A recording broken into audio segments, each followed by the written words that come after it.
8 juin, Psaume chapitre 13, chapitre 14, chapitre 15. Au chef des chantres, Psaume de David. Jusque à quand, Éternel, m'oublieras-tu sans cesse? Jusque à quand me cacheras-tu ta face? Jusque à quand aurai-je des soucis dans mon âme et chaque jour des chagrins dans mon cœur? Jusque à quand mon ennemi s'élèvera-t-il contre moi? Regarde, réponds-moi, Éternel mon Dieu. Donne à mes yeux la clarté afin que je ne m'endorme pas du sommeil de la mort, afin que mon ennemi ne dise pas « je l'ai vaincu » et que mes adversaires ne se réjouissent pas si je chancelle. Moi, j'ai confiance en ta bonté, j'ai de l'allégresse dans le cœur à cause de ton salut. Je chante à l'Éternel car il m'a fait du bien. Chapitre 14. Au chef des chantres de David. L'insensé dit en son cœur, « Il n'y a point de Dieu, ils se sont corrompus, ils ont commis des actions abominables.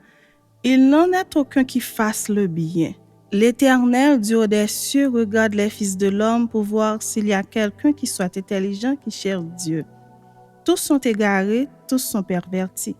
Il n'en est aucun qui fasse le bien, pas même un seul. Tous ceux qui commettent l'iniquité ont-ils perdu le sens? Ils dévorent mon peuple, ils le prennent pour nourriture, ils n'invoquent point l'Éternel. C'est alors qu'ils trembleront d'épouvante quand Dieu paraîtra au milieu de la race juste. Jetez l'opprobre sur l'espérance du malheureux, l'Éternel est son refuge. Oh, qui fera partir de Sion la délivrance d'Israël? Quand l'Éternel ramènera les captifs de son peuple, Jacob sera dans l'allégresse, Israël se réjouira. Chapitre 15. Psaume de David.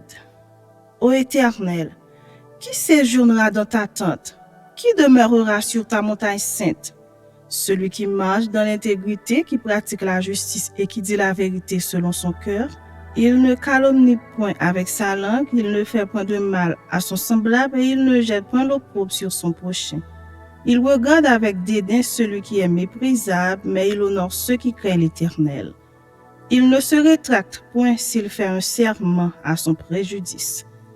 Il n'exige point d'intérêt de son argent et il n'accepte point de don contre l'innocent. Celui qui se conduit ainsi ne chancelle jamais.